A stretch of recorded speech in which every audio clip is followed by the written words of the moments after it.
Yo, man, what's YouTube? It's your boy, host, Stress God Dragon Squad. Bitch Breaking Reaction. Today we are here with a video titled Things You Missed in Doki Doki Literature Club. Now, I just finished the game, bro. That was a good game. That was a good game. To those twists, oh my god, those goddamn twists, bro. That game was low-key awesome, bro. Got to meet my true love, MONIKA. Shout out to MONIKA in the back though. But I know people talk about some delete her file or whatever. My nigga Lou is Lou. But nah, bro. Nah, bro. That's my girlfriend, bro. That's my 2D girlfriend, bro. She on my USB drive in the back. Say hey to MONIKA. That's my nigga head ass. But we been into this jank though, man. I'm pretty sure I missed a lot of things, but I think I got pretty much what it was talking about. But like I said, this was a great game to get me introduced into the gaming world. It was kind of old. It wasn't too old, but it was kind of old, but it was kind of new too. So definitely great. I'm curious to see how you guys was liking, you know, how I not act but like how I was acting in the gameplay. You feel me? Like actually playing games as opposed to my reaction videos. So yeah, just let me know in the comment section down below. Well, we're finna get into this jank though, man. See what I missed though. Man, rest in peace to all my niggas though, bro. Say Yuri. Cried, bro. Yuri. Sniffled. Natsuki, she didn't even get a proper death. They just MONIKA just, I don't know, she just Thanos her ass. But we finna get into this jank though. Ear tool spectacles, Minnesota though, man. Let's get it though, man. Hey.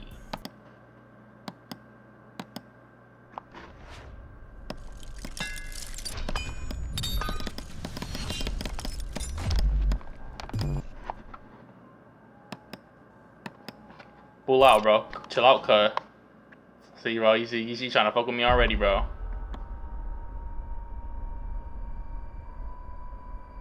Yuri looking thick. Hold on. Was that what the player build was looking like? Hold on. Did you know that there's a Yuri sticker in the game with a bloody mouth and yeah, I've seen unsettling human eyes? Well, maybe you did, but I wouldn't be ashamed if you missed it, because it is verified that there's less than a 1% chance that you'll even see this image. In the second act of the game, choosing one of Yuri's preferred words will distort Yuri's sticker at the bottom left. Sometimes a duplicate Yuri will appear below the book, and sometimes you'll get this delightmare right here. It's a delightful nightmare, by the way. Now, Doki Doki Literature Club is the most jarring game I've played in a long while, but yeah, you me wouldn't too. Guess that upon first glance. It's actually a brilliantly written visual novel horror game It disguised as an anime-style dating simulator. The protagonist is deliberately given very little spotlight, just like any visual novel, as a means of directing the player's focus to the rest of the happenings in the game. Without spoiling too much of what goes on here in DDLC, the following video aims to accomplish 3 things: locating hidden scares, explaining Easter eggs, and finally going over some of the more implicit references that I don't think everyone has pieced together just yet. I think DDLC has been out long enough for everyone to have an idea of what they're actually diving into. But if you haven't been too exposed to any spoilers, this is just a heads up. This video probably will have a few. So consider yourself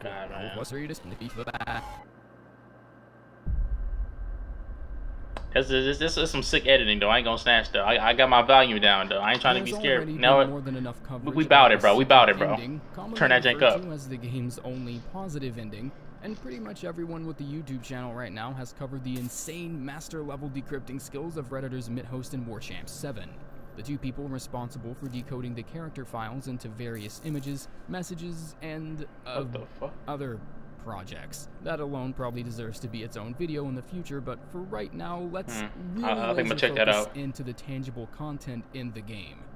There are actually tons of little scares and nuances in this game, most of which you are guaranteed not to see during your first playthrough, because the truth is, most of these scares have statistically less than a 10% chance of even so much as appearing on screen.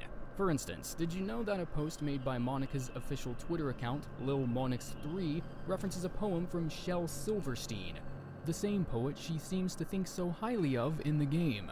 Or how about the 33% chance of triggering this scare if you write a poem? I gotta follow my girl though. And when you decide to show it to Natsuki, she hates your poem so much that her eyes just decide to explode right out of her head. I did not see that. But that wasn't in your first playthrough. Yeah. These small distinctions, these randomly That shit triggered was funny. disturbances in the game's graphics give each playthrough its own sense of ghoulishness. All the way from Natsuki suddenly growing a human mouth and shouting nonsensical words at you, to multiple corrupted image files of Sayori's head invading your screen for a few seconds.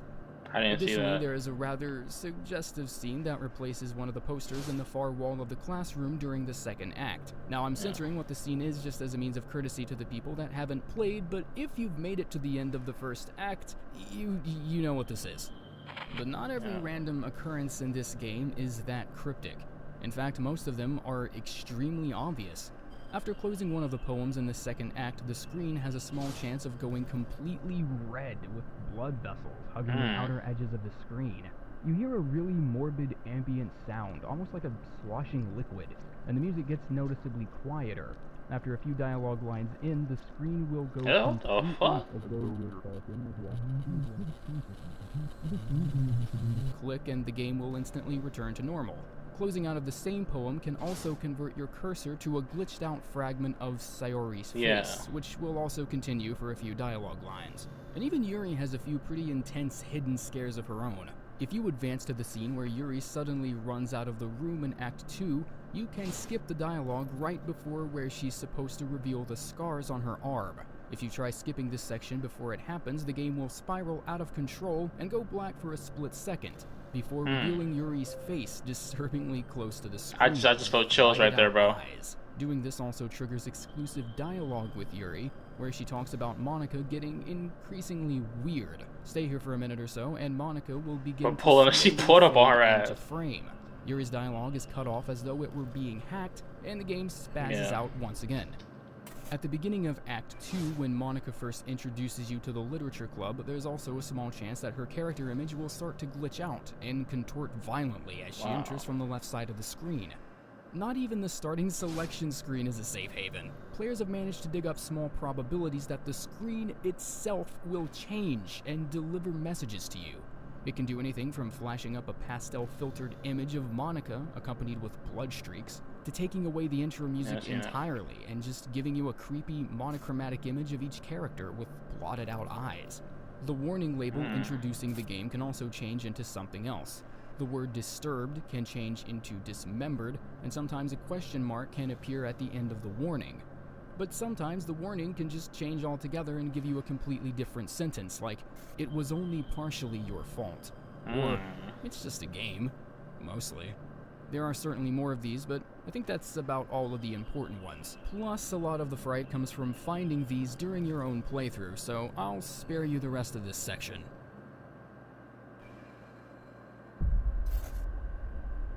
My baby, that's my girl right there. Halo mama. Okay, so next let's talk Easter eggs. Doki Doki Literature Club has absolute mountains of references to other poems, books, and even mental conditions, and everything in between. But most of these references you'll likely never see unless you visit the wiki page or hop on Reddit for some help. This section in particular will be extremely heavy on spoilers, so once again, just as a reminder, probably not the best idea to watch this if you plan on playing this. So this first thing I actually thought was kind of hilarious in a sort of self-congratulatory way. If you have plans of playing the game a second time through, try and see if you can spot all of the aesthetic differences in MONIKA right at the beginning of the game. As it turns out, Team Salvato was very overt in their emphasis on MONIKA being the antagonist, and looking at how they built the character really drives that home.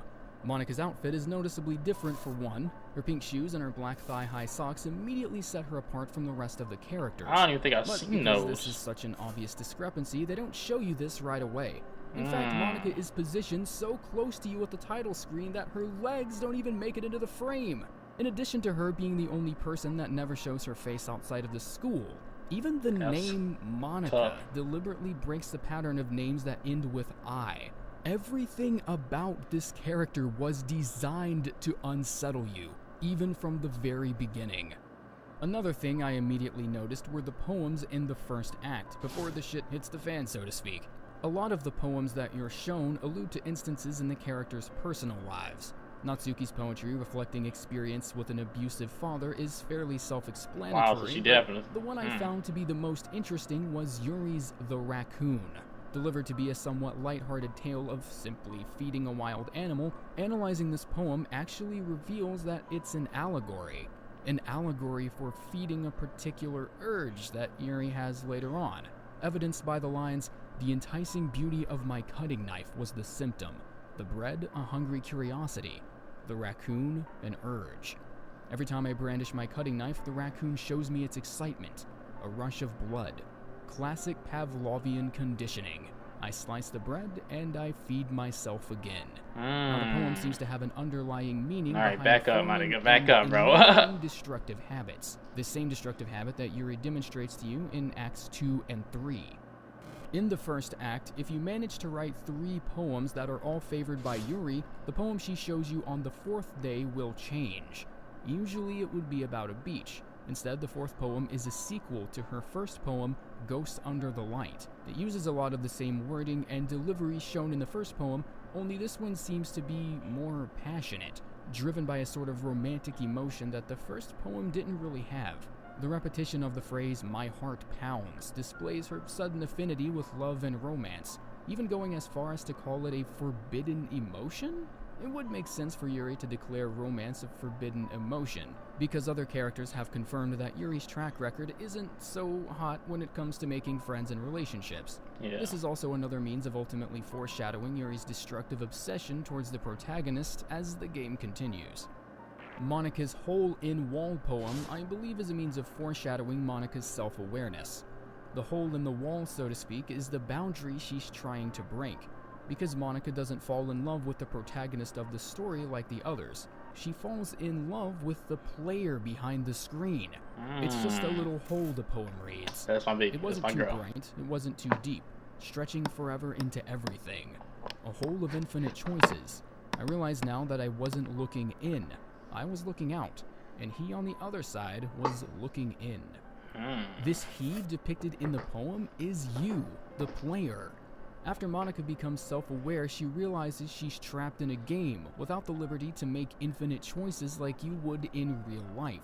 Monika was looking out into a much larger world, the world that you, the player, lives in. Monika's envy of you being able to make infinite choices and not be confined to parameters of the game where you only have whatever choices the game decides to give you. Another one of Monika's poems, Save Me, implies again that Monika is already well on the track to discovering her self-awareness, evidenced by the lines where she recites colors, red, green, and blue, and the waveforms sine, cosine, and tangent. Now I'm sure you've heard of the RGB color scheme whenever you need to print something out or you're editing a photo or something.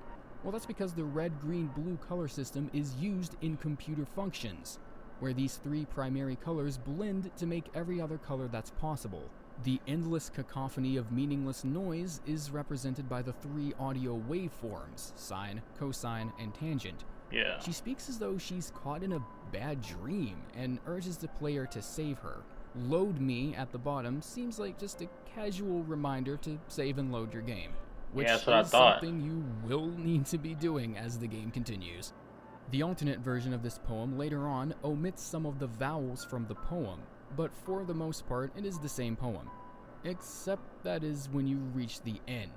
One of the lines have been replaced with something a little more aggressive, and the final line, load me, has been replaced with delete her. Yes, you will. Monika's Talk, a segment of the game in which Monika basically whisks you away to a place of stagnant non-existence, has loads of conversational content. A lot of it is cleverly written, and Monika certainly does have interesting views on a lot of topics. She does. Try and Look at that mouse in spend the a few background minutes doing. talking to her before you decide to move on. I promise, the dialogue is worth it.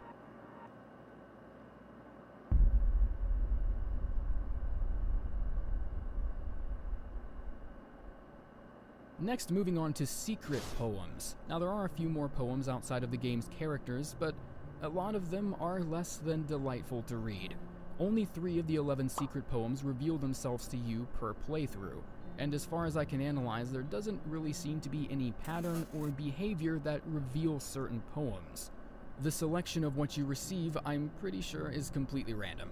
One of these poems reinforced what I was saying about Natsuki earlier, how she fears her home life and has very specific lines in the game that reference her abusive father. pretty safe to assume this poem is giving us more of that story. Another one I thought was interesting was one of the dream poems, where an unnamed girl is having a dream. I was still at my friend's house, the poem reads. There was also someone I didn't recognize who told a joke, and everyone laughed. The laughing was not part of the dream, it was the noise that woke me up. I wonder who that person was, and how they knew to tell a joke at that time. Now, this is a huge stretch, but David Wong's John Dies at the End deals with very similar philosophical happenings, such as what's being demonstrated in this poem.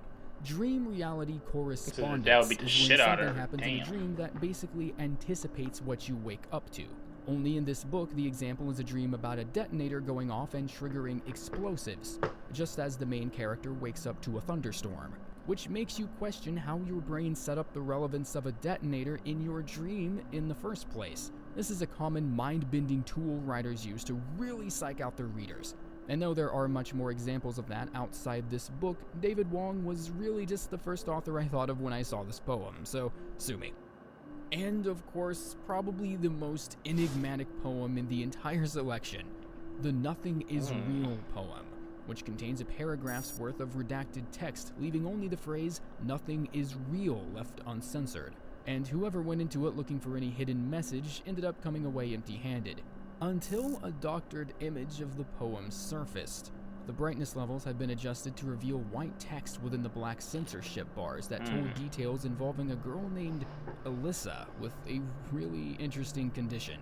I saw this poem first from Reddit user Sheen5911 a few months ago, but it may have been posted earlier by another source, so if you happen to see this video and this is your find, then please claim it. If you go to the website projectlibitina.com, you're given a data report of a patient subject to really weird experimentation involving stuff that I may go over in another video. But it is speculated that Alyssa's name is mentioned here in the report, only the name is redacted as well for whatever reason. And lastly, browsing through the file directory and going through the game's unused files can give you some pretty interesting finds. There are a couple unused facial expressions and poses that for some reason didn't make it into the final cut of the game. There's a single PNG image named Old 2 of Natsuki turning her head from you in a very dismissive manner, and two images of Yuri, one named Y7 using an angrier expression that looked as though it would have been used towards Yuri's obsessive phase in Acts 2 and 3, and another image named Hisui with Yuri's eyes blotted out in a purple haze. Hisui is the Japanese word for the color jade, and it's usually depicted as more of an emerald green color, but here it presumably represents the color purple, which is a little odd. There are also some pretty cool unfinished beta sketches you can access in the directory with an incomplete sketch of Natsuki, Monika, and Sayori, as well as a background sketch of one of Yuri's sequences that looks as though it would have been used in maybe a storyboard or something, but I'm not really sure on this one. This video isn't aiming to cover all of the Easter eggs and references hidden in the game, but only the ones that I think people had trouble finding. So if there was a very obvious one in here that I didn't include, it's probably because you managed to find it during your first playthrough, meaning it's not really that hidden. This was my first attempt at a DDLC video, but seeing how most of my content has to do with lore and speculation, I really wanted to give this a try. Thanks for tuning into The Forge, and as usual, I hope you... Head ass.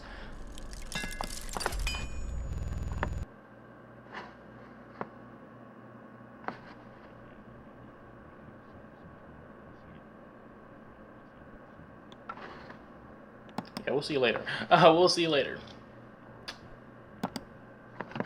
But that's gonna wrap up for that though, man. Okay, so this wasn't really all of them. If you guys find another video, man, it's hot as balls, bro. This goddamn lamp is hot as shit, bro. But if y'all guys find any other conspiracy videos about this, y'all guys let me know. I know the Film Theorist did a video on it, but now I don't know how good that is. Y'all guys let me know. Yeah, cause I kind of think I'm gonna play that jig again, cause I'm not finna kill my girlfriend. What the fuck? You got me fucked up. So that's my girl, head ass. But damn, that ain't crazy. So Natsuki did have an abusive father.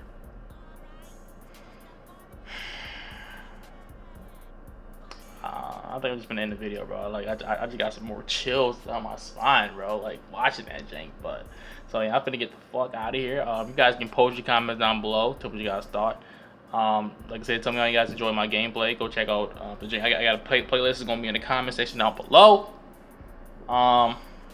You guys all do like and enjoy this, like, if you didn't subscribe. I upload this from Fridays and Sundays, and if you guys Squad, bitch, signing off that way, Dexter, yeah. Huh?